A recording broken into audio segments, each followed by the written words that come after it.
Hey, you sister students. This is Mr. Baker again. This is Baker's Corner, another installment of our study of our wonderful nation's history. And we are actually going to continue with part two of our discussion of the economic effects of what we call the Gilded Age. So let's go ahead and get started. So if you recall, guys, last time we were talking quite a bit about the idea of the rise of this concept of big business. And so what I want us to think about, guys, getting started is what does really make a big business? Well, there's a lot of things, right? It could be, important personalities, people. It could be the quantity of production that comes out of businesses, the effects that they have on society moving forward, whether it's transportation or things along the lines of even the means of building things like the use of steel with railroads, the idea of finance and banking with the importance, guys, of funding these things. And so what we want to think about, guys, today is how does the effect of the concept of big business impact the development of our economy, and also how are these people that run these businesses, like the John D. Rockefellers, which you see in the picture with my cursor, or the Andrew Carnegies and his, of course, spouse beside him, how are those people remembered, right, after their time has come? Now, the one thing to keep in mind is that all of these men are going to be pretty wealthy, right? So, Carnegie sold his business to J.P. Morgan for millions of dollars. That would be easily billions in today's money. And of course, John D. Rockefeller is going to be pretty much a billionaire by the time his day came. And so what is a trust?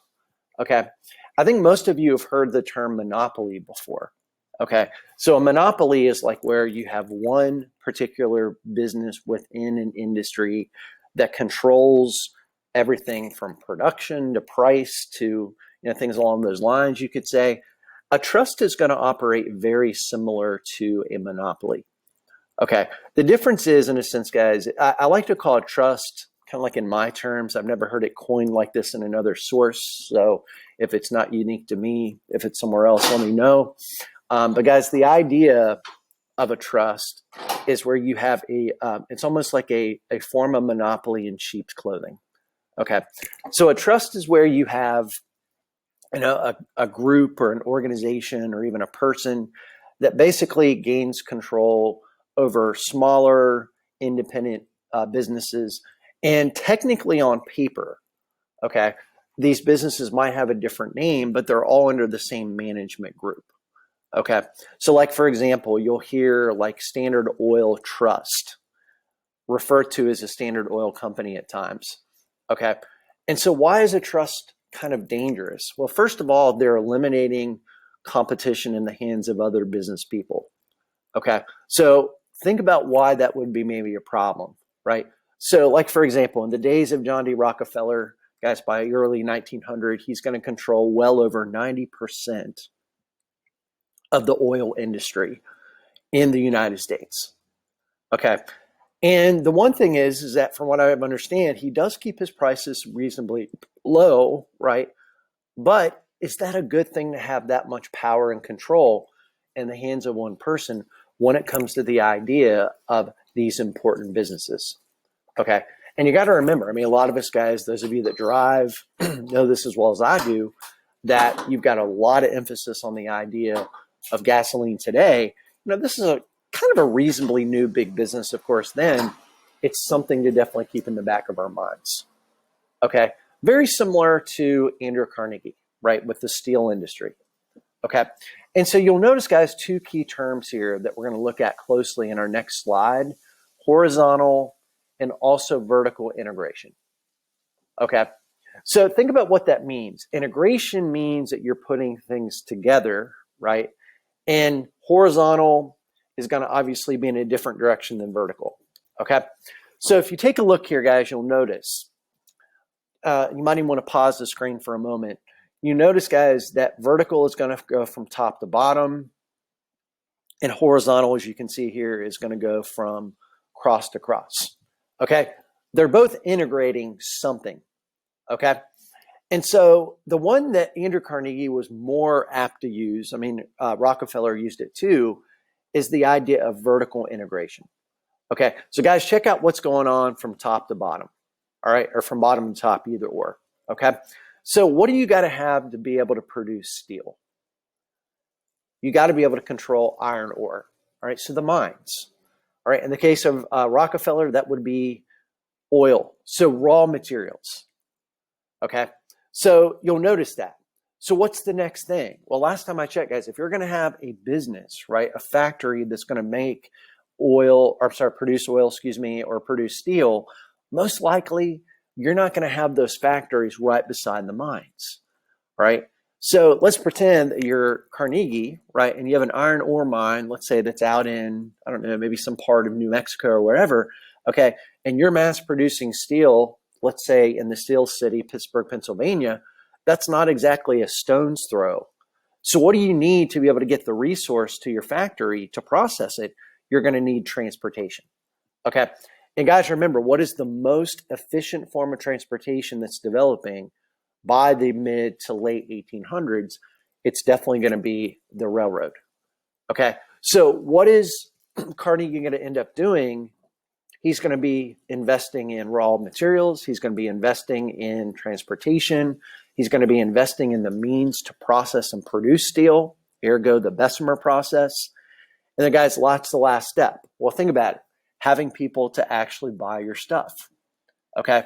So we need transportation again to send it to places like stores, businesses, etc. And eventually the consumer will be able to buy it. Okay. So essentially, guys, what is vertical integration doing? It's where you're basically controlling about every phase of the production process. Okay. Now we'll come back to that in a second. But the question is that a good form of business? Well, it kind of depends how you look at that. Okay. Some people would say it's really effective because you're basically smart, you're investing, you're basically making it to where you can maybe lower prices. If you pass those on to your consumers and you pay your people well that work for you, then maybe that's a good thing. Okay. If you're not, right, you're driving competition out of business, you're controlling prices, you're raising them. In other words, your consumer is struggling to survive, and also you're not paying your workers very well. You're going to see how that plays into the outcome of our lesson today. That's something to keep in mind. Now, horizontal integration here, guys, is not quite as well explained. So let me kind of give you an idea. This is where Rockefeller made a lot of his money. Okay. So imagine the thing I like to use, guys, is let's pretend that Mr. Baker controls the 6th largest oil producing companies in the United States. And I have 4 students, student A, B, C, and D, that actually control 10% each. Okay. And I lower my prices. I'm a nice guy. My customers are happy, but those other businesses, guys, that have less invested, they're going to struggle. Okay. So let's pretend that one of them, we'll call it, I don't know, company A or whatever, he or she or whoever owns it, it's like, Baker, you know what? We can't compete with you. We want to sell it for some money. I buy it. I now control 70% of the oil market. Okay. And so what horizontal integration is that you're investing in buying companies within the same business, right? Or industry, excuse me. And you're actually continuing to control them. Okay. So again, you're creating a trust in a sense that looks like there's competition, but overall, you're the one that pretty much calls the shots. Okay. Now, we just said a moment ago that Rockefeller was pretty good about keeping prices low, but this is going to be seen by a lot of people to be some people would say, a very ruthless business tactic. All right. Because his intention is to drive the competition out of business. Okay. Now, the name of the game, guys, if you're a business person, is about the dollar sign. Okay. But it is seen by a lot of people to be one of those things that was kind of ruthless, not exactly moral or ethical. You can land your plane on that. But guys, as a result of that, you're going to have a lot of different people looking at these men from different perspectives, some being very positive, the other ones being pretty critical or negative. Okay. So JP Morgan, guys, we talked about him a little bit the other day, Big thing with JP Morgan, again, financing. He's going to buy Carnegie Steel, actually rename it U.S. Steel. He's going to invest in the railroads. The early 1900s, guys, kind of a neat little thing. He's going to be very involved in the idea of actually having a lot of antitrust lawsuits brought against him, particularly in the industry of shipping and especially the railroads. Okay, so take a look at this political cartoon. Okay, now we're getting into the time period where I would say in the 1860s moving forward, we're going to be talking about what's called the modern political cartoon. Okay, this is an example of a modern political cartoon. Okay, so maybe pause your screen and ask yourself a couple of questions. First of all, what is in the cartoon that gives us a clue about how it kind of addresses the theme of big business? And secondly, what kind of point of view do you think the cartoonist is going for? All right. What'd you come up with? Is it a pro big business cartoon or is it more anti? Well, how do we know it's big business to begin with? You've got the name Vanderbilt. You've got Gould, who was a pretty famous guy as well. Fields. Okay. I'm trying to think. You've got also like paper, oils, right? So those are different kinds of trusts. Okay. So we definitely know that this is targeting. Now, what do we notice? Is this more pro or is this more anti big business? Okay. And I would say anti, right? Okay. Because these people do not look comfortable. They're workers. Guys, check out the wages, 11 cents a week. All right. We haven't studied the labor movement yet, but we will in the near future. Next lesson, basically.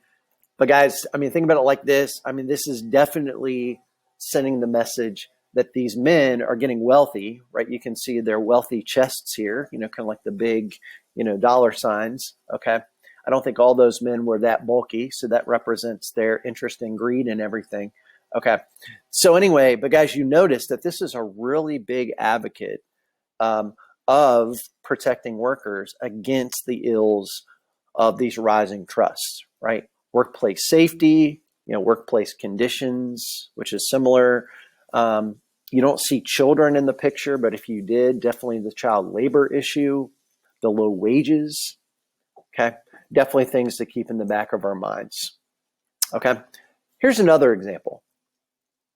Okay. So what do we notice, guys? Again, similar kind of thing. Now, the term robber baron, we're going to come back to in a second. So let's hold off on that. Okay. But guys, what do we notice? We notice again, trust, trust, trust. Tariff, monopoly. Okay. Then what I said a moment ago, the trust is going to operate very close to a monopoly. Okay. And you'll notice, guys, what are these people over here? All right. This guy is a farmer. This is a basic citizen. Okay. These people over here look like probably an early form of what we would call middle class, struggling class, etc. Okay.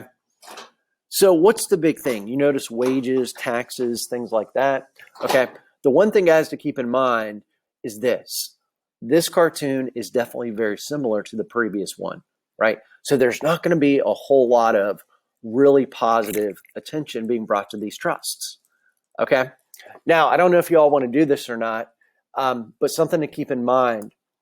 But it's very important that we understand that when you're looking at political cartoons on the idea of the rise of big business, the one thing that we have to keep in the back of our minds, guys, is that most of the ones that I've come across have been overall pretty critical and negative.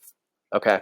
So I would encourage you guys, bring up a Google document, type in like rise of big business or trusts or late 19th century business leaders, political cartoons, and see what kind of things you're going to see them come up with, right? How are they going to depict Carnegie? How are they going to depict people like John D. Rockefeller? Cornelius Vanderbilt was another name. Okay. Something to definitely keep in the back of our minds. Now, this is not Cornelius, but it is a family member of his. This is the kind of thing that people are obviously going to be very negative about, right? I don't condone the language in the first quote here, guys, but this is him basically making it clear, you know what? We're not going to worry too much about the public. So what conclusion can we draw? based on that, other than the fact that the guy has interesting sideburns, right? He's going to be thinking, okay, it's about money. What do I care about the law? And I got the power. Okay. So this is basically, guys, in a sense, one of the big reasons why we're seeing a lot of this negative attention being brought to some of these big business leaders, right? Were they all negative? Of course not, right? And I would argue with some of them, it's almost like a Dr. Jekyll and Mr. Hyde kind of relationship, right? You know, they give money away. They do some good things. They build things. They do libraries. They're philanthropists, right? They give their money away to good charitable causes. But at the end of the day, when you're looking at this kind of language and this kind of approach, it's not going to bring the biggest amount of support to them. Now, the question is, guys, where's government? Okay. And the answer is, for the most part, I'm not going to spend a lot of time on this slide, guys, very inactive with a few small exceptions. Okay. So, guys, you're not going to see a whole lot of major, antitrust cases in this time period. You're not going to see a lot of legislation that's designed to actually do what's called regulating trusts. Now, I'm not going to say a whole lot about these court cases, okay? But what I want us to really understand is the legislation passed by Congress, okay? So 2 acts are passed. Now, the years are worth writing down here. Those of you that know me, you know that I don't really ask questions on tests about giving a year, but it's the context that matters, okay? So when we're looking at this time period and we're thinking economic development, we want to be thinking big business. We want to be thinking, some of the things associated with big business. Why would government, guys, have pressure to get more involved when it comes to the idea of big business? And the answer to that, in a very basic sense, is the misuse of big businesses when it comes to how they operate. Okay, perfect example in 1887 with the Interstate Commerce Act. Okay, we covered this a couple of sessions ago, but just to reiterate, guys, this is basically an act that created the Interstate Commerce Commission. And a lot of you guys are like, okay, what do I remember about that? Well, it's the first regulatory commission in American history. Okay, we don't even have an EPA yet. We don't have a Federal Drug Administration, all those things that you probably have heard of or at least seen maybe in commercials and things. Okay, and so what is the problem? Well, think about it. The railroad is the first big business. The railroad is the target, okay, of the Interstate Commerce Act. And so what we're talking about, guys, here is that the Interstate Commerce Act is designed to make it to where railroads cannot show favoritism to other big businesses. They cannot show favoritism to giving them better prices and things over who? The farmers, right? Because, guys, remember, the farming class, is very, very, shall we say, in trouble because they're really struggling to pay their bills. And as a result, a lot of these people are losing their farms. Okay. So therefore, the railroad is kind of targeted. Now, what about the next big act in 1890? That's the Sherman Antitrust Act. Okay. There's a strong case to be made that this act is passed in response to the oil industry. And who's the big tycoon of oil? You're right. It's going to be John D. Rockefeller. Okay. So, the argument is, guys, is that even though Rockefeller is, again, making prices that are pretty reasonable, right? He's still under attack because of the way he treats workers, with the way he's gone about actually taking control of these industries and these businesses. So therefore, there's pressure. Now, there's a problem with this. Guys, you know as well as I do, any rule, any law, any piece of legislation that governs people, it's only as good as what? The enforcement or the follow through. The problem is, guys, in this time period, Congress, the president, and the federal government are not really following through with these regulations, right? So there's going to be a big case to be made moving forward that you're going to have people that actually see a problem with that, right? And that group of people are what we call the progressives, right? Which we'll study in a couple weeks. Okay. Last but not least, if you want to pause your screen and write down the details, that's fine. How do we evaluate big business leaders? People like Rockefeller, people like Carnegie, people like Cornelius Vanderbilt, James B. Duke, all right, et cetera. The list goes on and on. Those are the four that usually get the most attention, I would say. And the answer is, were they positive? Were they negative? Right? If you're kind of weighing both sides, positive contributions as opposed to negative, which one outweighs the other one? Okay. Well, think about these two terms, captain of industry and robber baron. Now, to me, I like Marvel. I like the idea of superheroes. When I think of those people, usually, even though the Hulk to me was kind of a ferocious character when I was little, I learned that there was some good behind him, right? So when we're thinking, guys, of captains of industry, we want to really think of the positive effects of these people. This is a positive thing. They increase their markets. What does that mean? It means that they produce things, more production. They're producing more steel. They're making more railroads available to the public to transport things. Oil is more readily available. Okay. They're increasing jobs. There is no question, guys, that there are more jobs in the United States by the end of this time period than there were preceding it. And also they were very giving. Okay. So therefore libraries.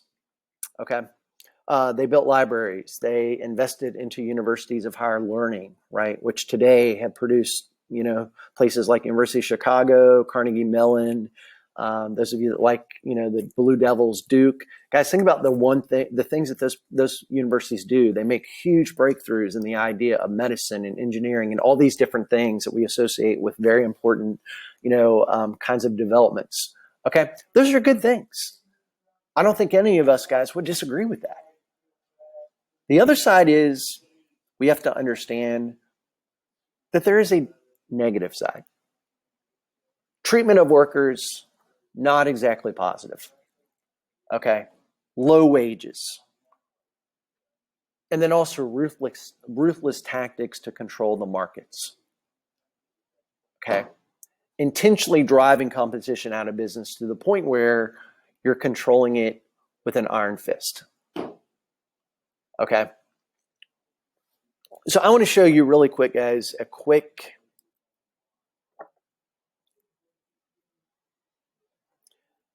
website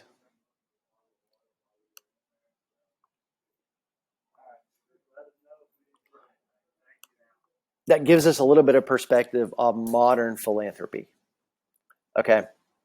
Now, if you go to this website, it's actually pretty cool. I'll end with this about next 3 to 5 minutes. This is what's called givingpledge.org. Okay. And if you don't know much about it, kind of a quick story, kind of neat. You can go to it and research it on your own. But guys, you'll see what it says, a commitment to philanthropy. So in the 1990s, two people that most of you have heard of, one being Warren Buffett, the other one being Bill Gates, both billionaires, still are, got together and they're like, okay, you know what? We have a lot of money. We're not going to be able to obviously do everything with it. We can't take it with us. So they're like, okay, what do we do? Right? How do we make our mark on society beyond Microsoft or, some of the things that Warren Buffett has been involved in, et cetera. And the answer is commit to making society better. Right? And so guys, they challenged the billionaire class of the world. Okay. I can't fathom being a billionaire anyway, but these people that are worth buku bucks. Okay. And so they got together and they challenged this group of billionaires. Not all of them are on the list, but a good number of them that you might recognize will be. And they're like, okay, commit to giving at least, I think, half of your wealth to some charity cause or causes. Okay. So guys, if you take a look here, you're going to notice 24 countries are represented by these names, a range of ages, different causes, 211 pledgers. Guys, I didn't even know that there was that many billionaires in the world, but evidently there are. Okay. And so I'm not going to point out all of these people, but if you take a look, some of these names, like for example, you've got Michael Bloomberg, who was a former mayor of New York City. You've got, since I'm a Star Wars fan, I'll fast forward down here, guys. You've got, of course, Bill Gates is up there if you want to research him. You've got George Lucas and his partner. At the bottom here, obviously the face of Facebook, pardon the pun there, Mark Zuckerberg. But the cool thing, guys, about this, I'm just going to use Zuckerberg as an example here, okay, is that each one of these people, or their spouses as well, or people that they're associated with, have actually created a letter or series of letters that basically tells why and how they intend to use their wealth to benefit the world community, right? And I think it's kind of cool. I would challenge you guys, I'm going to do this with my students. I would challenge you to maybe pick 3 of these people. It can be any 3 that you want. There's sports, owners and things like that. So don't limit yourself to just one group, politicians, etc. Okay. But maybe read over their letters and ask yourself, okay, what kind of charities, what kind of causes do they support? What similarities do they have? Okay. And it's kind of a cool thing, right? Kind of reminds me of that gospel of wealth idea of Andrew Carnegie. Okay. In closing, the big question is, guys, as we transition to the latter 1800s, how does big business affect the United States? There's going to be a lot of social effects, which we'll look at in the near future. But America, don't get this mixed up with communist China and Mao Zedong, guys, but we make a great leap forward economically. By 1900, we are the leading economic power in the world. No country is outproducing, et cetera, the United States. Not France, not Britain, not Spain, none of the European nations that we've been competing with. Okay. Think about how that's going to affect the United States moving further into, okay, the future. Okay. As always, it's been a pleasure teaching you today and being able to help you learn some neat things that will be certainly viewed in the near future as we transition to labor unions and the rise of the city movements and urbanization. But guys, as always, feel free to email me, bakerd@franklinacademy.org, with any questions. And I hope that you're doing well. Stay safe. And as always, thank you for your time and have a good one. Thank you. Bye-bye.